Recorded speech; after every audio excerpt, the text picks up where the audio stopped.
Poland has been changed, perhaps forever, by the war. On February the 24th last year, there wasn't even time to think. The country opened its arms without hesitation to more than 4 million Ukrainians in the first 3 months. The overwhelming majority who fled across the border, often with nothing but the clothes they stood in, women, children and the elderly, bewildered and traumatized. Warsaw funded 8 shelters for families who haven't found rented accommodation in the city. Here, the International Rescue Committee has set up safe, healing and learning spaces. In different ways, everyone needs social and emotional support.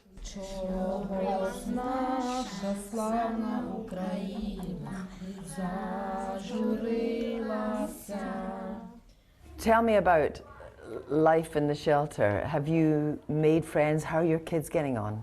When we came here, we felt welcomed. There was free food, shampoo, everything we needed for life. It was handy since we had no money. But sitting there doing nothing is pointless. So I took different jobs. I did cleaning in different cleaning businesses. Now, thank God, I have a good job. People here are quite different, since we're all from different cities. But it's all right. At least there's no missiles flying over our heads.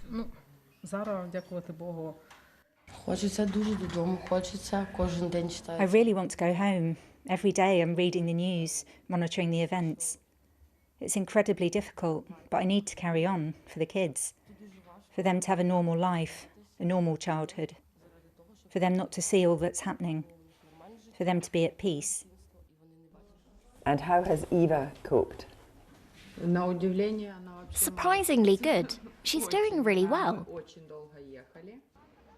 Newsnight filmed at this makeshift refugee centre in April, opened by volunteers and almost immediately overwhelmed by hundreds and hundreds of desperate families.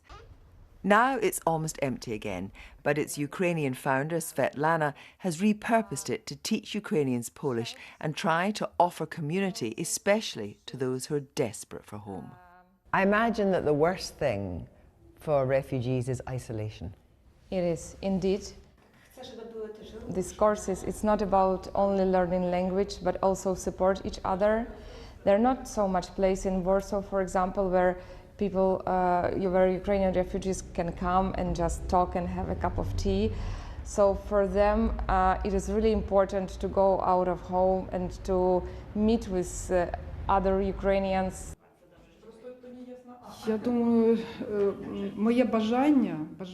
I think my wish is to go back. I remember when I was 4, I wanted to live in Kiev. From that early age, for me it's the city I want to live in forever. But I'm very afraid that I would have to stay here, not by my choice. I think a lot of people return home after 3 or 4 months because they didn't have any place to stay, they didn't have money to stay here, they didn't manage to find work. A lot of people like still in the middle. They are going back home, see the situation, returning back here, try to find some quick job here to earn some money, then again return home. And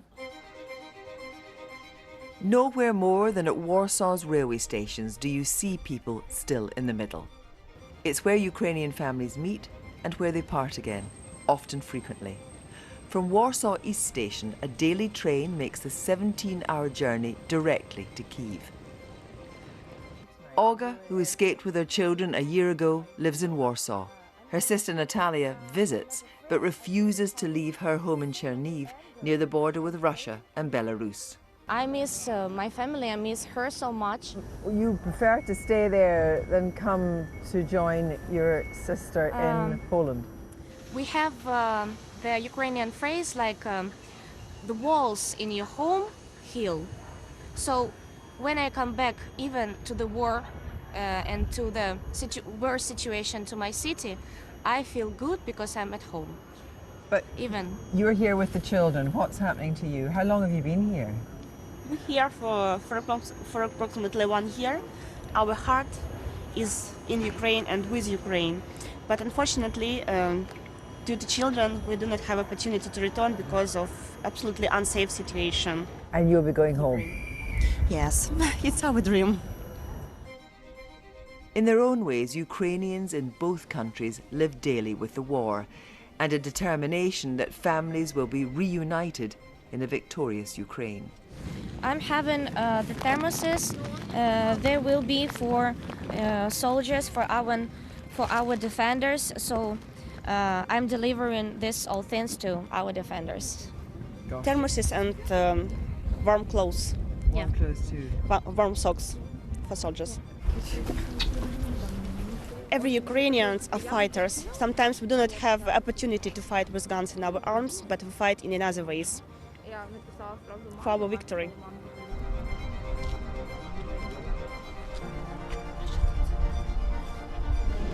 It's only victory. We do not accept any other scenario, only victory.